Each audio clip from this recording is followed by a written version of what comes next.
Yo, yo, yo, guys, check. Kamusta mga idol? So ayan, mag-update tayo ngayong gabi ng Sunday mga lods. At grabe mga lods, mukhang mangyayari na talaga next week, no? Medyo lumalaki yung chance, mga idol, na matutuloy tayo sa July 4. Mga lodi, no? Gusto nyo ba yun? Nako, nako, mukhang matindi. Matindi yung pwede mangyari ngayong week na to, mga idol. Pero sa tingin ko, baka maging volatile pa rin ngayong week. So, kailangan mag-ingat mga idol. No? So, bago ang lahat ng mga news natin na paparating mga loads, sana subscribe kayo sa channel natin kung gusto nyo ng ganitong content. No?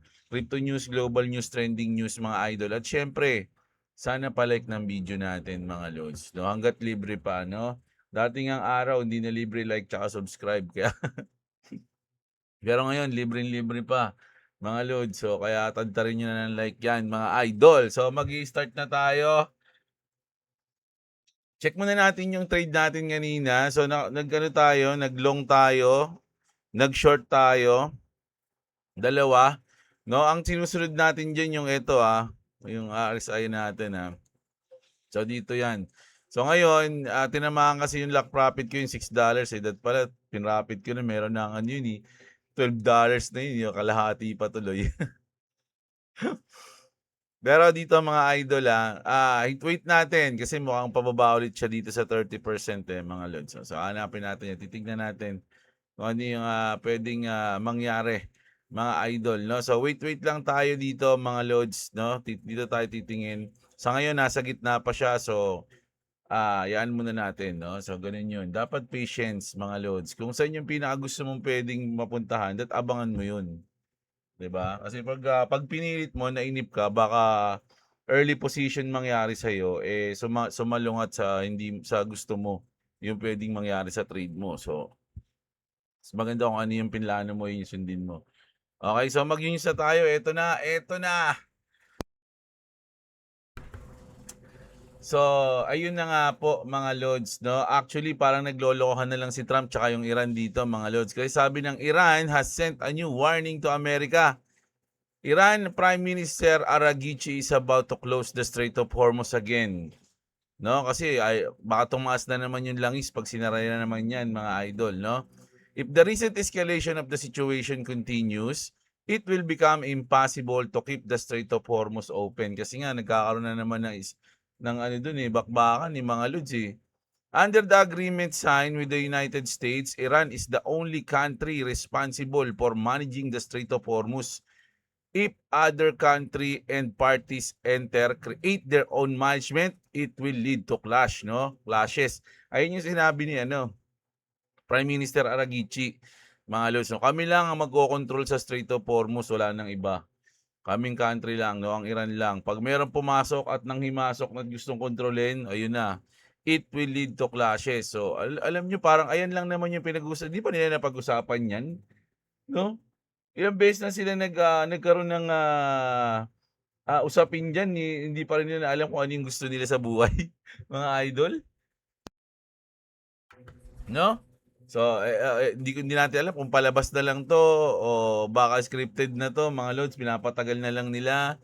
Hindi natin alam, mga idol, 'no? So, abangan na lang natin kasi do'n din naman papunta yan, hangga't it's either matatapos na yan o lalala, gano'n lang, mga idol, 'no? So dito na tayo. Kilala niyo naman siguro 'to, si Master Robert Kiyosaki. Sabi niya mga lodi, Ethereum daw mga idol puwedeng umabot ng $95,000. Magkano bang Ethereum ngayon mga idol? Alam ko ang Ethereum ngayon ay nasa 1,500 o 2,000. Ayun na, may tinignan kasi ako kanina So sa peso 96,000 siya. Pero sa dollars, mga idol ay 1,500. So, $1,500. So, ang ini-expect o gustong sabihin ni Robert Kiyosaki, aabot siya ng 95,000. Mga idol, ilang X yan, mga lodi? Yeah? Kiyosaki number grabs headlines. The actual argument is quieter. The logic, ano daw yun, fiat dies, no? Yung bagay, yung fiat money, mukhang mawawala na daw. Yung dollar, mawawala din. Scarce assets moon. Ano yun? Yung mga yun, kasama na yung crypto. From here, that's a 45x move, mga idol. O kung ayun yung gusto niyang mangyari, 45x. Kumbaga, 4,500%. But remember, this is the man who's called a crash every year for a decade. So, kilala niyo naman siguro si Robert Kiyosaki, mga idol. Lagi nagsabi yan na babagsak lagi yung market. Mag-ipon kayo ng gold, mag-ipon kayo ng Bitcoin, mag-ipon kayo ng Ethereum. Yan yung lagi niyang sinasabi. No? So, at sa mga interview niyan, mga lods, maulit yan. Man yan, anong magtag dito? Mahigpit. Kumbaga, pag in-interview siya, matapang to sa interview eh. Hindi mo siya pwedeng salingin o kumbaga istorbohin habang nagpapaliwanag siya tapos magtatanong ka, magagalit siya. Marami ako napanood na interview niya na gano'n eh. Nung parang kinokontra siya, magagalit siya nun. Kaya sabi niya, kaya mo ako interview para humingi ka ng payo sa akin tapos kinokontra mo yung sinasabi ko. Ikaw na interview mo lang yung sarili mo. Ginaganon niya yung mga interviewer niya. Siyempre, matanda na yun si Idol eh. Ano na yan, mainit na yung ulo niyan lagi, high blood. Hindi lang siya yung bullish, mga idol. Pati eto, kilala niyo naman 'to siguro, 'di ba? Si Da Vinci, mga lods, medyo ano 'to eh, medyo ayaw nito sa XRP, sinusumpa nito yung XRP, mga idol, no? Breaking, sabi dito, investing legend. Panis, isa pala siyang alamat eh.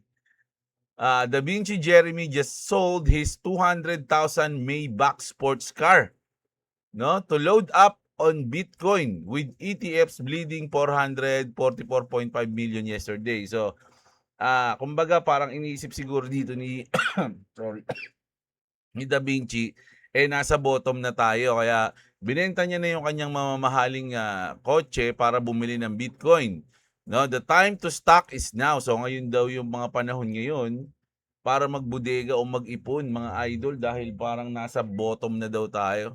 What a move. We are in this for the long haul. So, ayan mga lods. So, syempre, nagiging, sabi nga nila, kung bear market, syempre, saan ka ba dapat magbudega? Anong panahon? Syempre, bear market. Para pagdating ng bull market, paldo ka na lang. Papanoorin mo na lang lumipad yung asset mo. Ganon. So, ito daw panahon na to, ito yung panahon para magbudega. No? At ganon din, mga lods, naniniwala rin naman ang pinakapuon ng Maxi ng Bitcoin Maxi, which is si Michael Saylor. Sabi niya rito, nag-post siya, we're gonna need more charts. Sabi rito, Michael Saylor's drop a hint about buying more Bitcoin. We're gonna need more charts. This is guy who knows what's up. So, syempre, mga Bitcoin Maxi, ano nila to eh. Puon nila to eh. Bitcoin's future is bright. Stock those sats. Ayan. We are so early. So, ayan, mga idol narinig nyo na naman yung quotes na yan. We are so early. Mga lods, no? So, naniniwala sila na from this, no? From this price, yung Bitcoin, kung magkano man ngayon ng Bitcoin, nasa 60 o 59. 59 o almost 60, eto na yung pinakababa. Tandang-tanda ko yung 60, mga lodi, itong $60,000 na Bitcoin. Ito yung range na bumili yung mga malaking institution nung panahon na yung bago lumipad ng 120. Yung panahon na palipad nung nakaraang bull market, mga idol, BlackRock, lahat ng mga big companies noon, ito yung pinaka-range nila, bumili sila rito sa 60,000. 'Di ba? Tapos lumipad 'yon ng 120 and then ngayon bumalik na ulit. So kung hindi nila ginalaw 'yon, sayang, hindi sila nag-profit, 'di ba?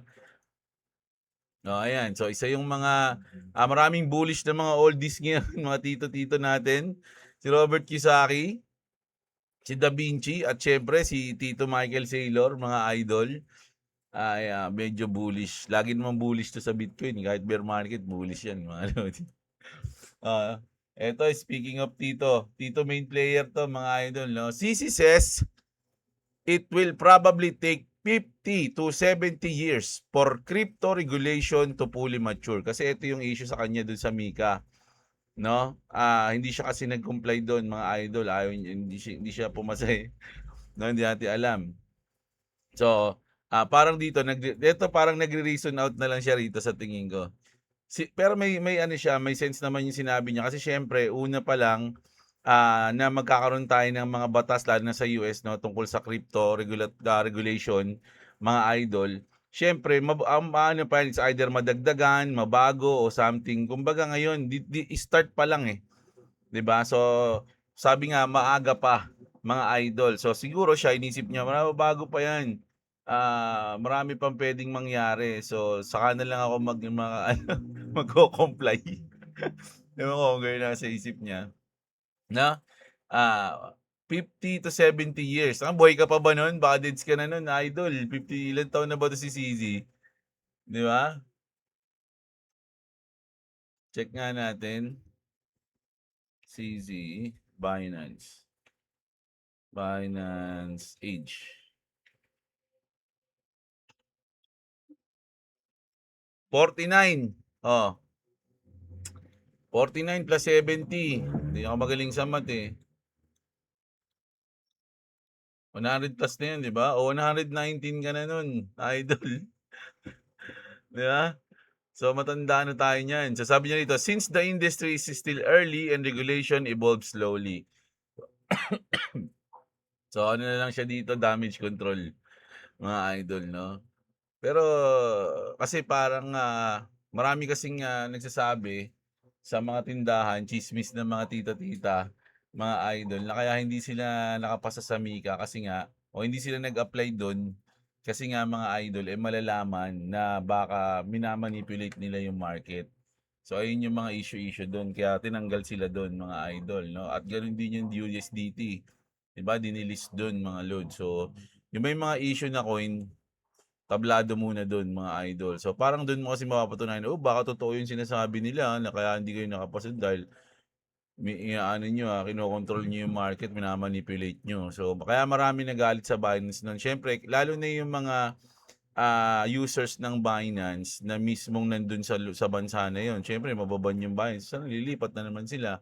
So, ang natutuwa doon, Coinbase, mga idol, kasi lilipat yung iba sa Coinbase. Kaya nga nagparinig si Brian Armstrong, nawala kasi yung news na yun, eh, na parang mas pumabor sa kanya, no, na hindi nakapasok yung Binance doon, mga loads, dahil sila na yung lilipat na sila. Kumbaga sinabi ni Brian Armstrong doon, eh maluwag yung Coinbase, parang ganoon, no? At pwedeng-pwede kayo lumipat. Di ko alam, parang ganun yung sabihin, eh. Yeah. Tapos eto mga idol, oh. Ito yung mga ayaw sa Clarity Act. Ito yung mga ayon sa Clarity Act. No, a tribal advocacy organization has urged John Thune and Chuck Schumer to reject the Clarity Act, calling it a existential threat. No, the legislation to unlock $30 trillion no, in institutional crypto adoption is now facing another major hurdle. So ito yung mga yan. Pero sa tingin ko wala na itong magagawa, mga loads, no? Dahil nga wala silang alam diyan sa ano, 'di ba? Ultimo nga si Jamie Dimon sinasabihan ni Senator Cynthia Lummis, basahin mo kasi yung batas, iyak ka ng iyak, eh. Kung hindi mo naman binabasa. Oh, 'di ba? Parang ganoon. So, bakit nasabi natin na mukhang sure o malaki yung chance, mga idol, na matuloy yung July 4 natin, no? The White House is throwing everything at the Clarity Act, no? Si Secretary Bessent, si Patrick Witt, si Cynthia Lummis, at all pushing for passage before the August recess, no? Talagang ito yung mga sinumon, no, para bumilis o mangyari yan, mga idol. The Council of Economic Advisors even published a report dismantling the bank's main objection. But the pressure can change the math. No, 60 Senate votes, no, 7 Democrats still missing. So, kulang pa sila. No, full court press meets a hard wall. O, ayan, mga idol, no. Pero pinipilit na nila 'yan. Sabi nga dito ni Kevin Kramer, no, hindi si Jim Cramer. Si Kevin Kramer says the $30 trillion Clarity Act is moving faster behind the scene than people realize. No, kumbaga hindi natin nakikita pero talagang no, sa likod, mga idol, talagang kinikilusan nila ng malupit 'yan. Kailangan nila, no, binibilisan nila, no. We're on the clock, sabi dito ni Kevin Kramer, no? At sabi pa rito ni CEO yung Galaxy CEO na si Mike Novogratz, mga idol, predict the Clarity Act will cause TradFi firms to push crypto by tokenizing stocks, mortgage at other assets, no, and other assets, no. Nasabi niya nga sa isang post niya, Stampede, once na mapasa yung Clarity Act, mga lods, magkakaroon ng Stampede. Ayun yung isa niya pang post, kasi pag inulit ko may gindalawa yung yung news na yun eh. Pero ayun, may isa siyang post na ganun yung sinabi niya. Dito ata yun. Ito pala. Galaxy of Mike Romugad says the Clarity Act will unleash stampede. O ayan, nasa CoinMarketCap. Of TradFi firms into crypto, tokenizing stocks, mortgage, and everything else, mga idol. Ganun ka-importante, mga loads, no, yung Clarity Act na yan. So, maraming nakaka-realize na parang, pasa na nila yun. Baga, batas lang naman yun. Ganito, ganyan eh. Pero mga idol, yung batas na yun, mukhang ayun ang pinaka magiging final o main catalyst, no, ng crypto para makabawi o mag-pump, mga idol, no? So, kailangan talaga yan. At medyo excited tayo kung matutuloy yan sa July 4, mga idol, no? Ayun, no? Senate will release the final Clarity Act text over the July 4 recess and move on the bill in July. O, ayan, pinipilit na nila yan. Tapos, eto naman, yung last news natin ngayong gabi.